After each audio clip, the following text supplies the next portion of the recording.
Hey everyone, welcome back to our channel. I'm Sunanda and I'm super excited about today's video because we're talking about study habits, specifically the ones that might be holding you back from absolutely crushing it in your classes. Look, we've all been there, staring at a textbook wondering if osmosis works faster if you open the book closer to your brain. Spoiler alert, it doesn't. Today, we're diving into the 10 worst study habits that you need to avoid if you want to get better grades. So grab your notebooks, find a comfy spot, not too comfy, we're trying to learn here, and let's get started. Let's be real, we all procrastinate sometimes. It's like a universal law of the student universe. But here's the thing, procrastination is basically borrowing time from your future self, with interest. That paper you don't want to start writing now, it's going to feel a lot heavier when it's due tomorrow. The key here is to break down big tasks into smaller, more manageable chunks. Start small, even if it's just 15 minutes, and you'll be surprised how much you can get done. Our brains are amazing, but they're not wired for true multitasking, especially when it comes to learning. Trying to write a history essay while simultaneously texting your friend and listening to death metal is like trying to juggle chainsaws while riding a unicycle. Impressive maybe, but likely to end in disaster. When you multitask while studying, you're not really giving your full attention to anything. Pick one task, focus on it completely, and then move on to the next. Your brain will thank you. Your study environment matters more than you might think. Trying to study in a noisy, chaotic environment is like trying to have a philosophical debate in a mosh pit. It's just not going to be productive. Find a quiet, well-lit space where you can minimize distractions.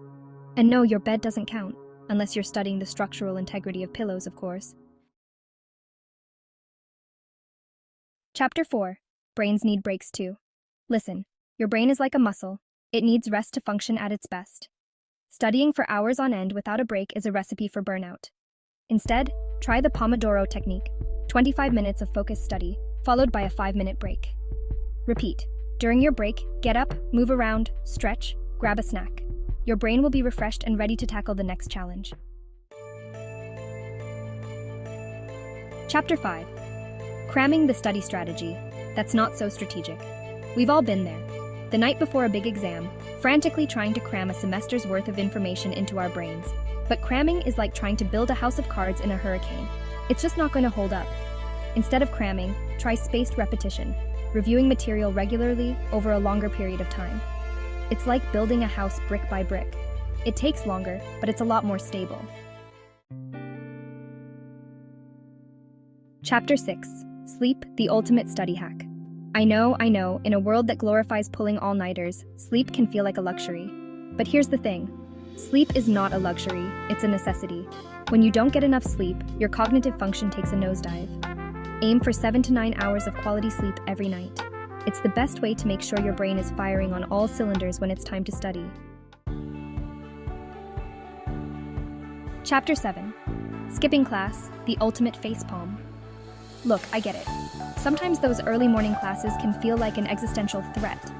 But skipping class is like watching the movie adaptation instead of reading the book. You're missing out on crucial details and insights. Attend your classes, engage with the material, participate in discussions. You'll be surprised how much you learn. Chapter 8. Asking for help. It's not a sign of weakness, it's a sign of strength. We all need help sometimes. It's part of being human. But, so many of us are afraid to ask for help when we're struggling. Remember, your teachers are there to help you succeed. Your classmates are there to learn alongside you. Don't be afraid to reach out and ask for clarification, guidance, or just a different perspective. Chapter 9. Note-taking, your brain's best friend, if you do it right. Taking good notes isn't about scribbling down every word your teacher says. It's about actively engaging with the material and finding ways to organize information in a way that makes sense to you. Experiment with different note-taking methods. Cornell notes, mind mapping, whatever works best for you. Chapter 10. Technology friend or foe. Technology can be an amazing tool for learning, but it can also be a major distraction. Social media, notifications, that endless stream of cat videos, they can all derail your study session faster than you can say procrastination. When it's time to study, Put your phone on airplane mode, close those extra browser tabs, and give your brain the gift of focus. Outro, go forth and conquer those grades. Thanks for watching. If you found this video helpful, make sure to give it a thumbs up and subscribe to our channel for more tips on how to ace your studies. Remember, good study habits are like building blocks. They take time and effort, but they're essential for creating a strong foundation for success. Leave a comment below with your own study tips or any bad habits you're trying to break. See you in the next video.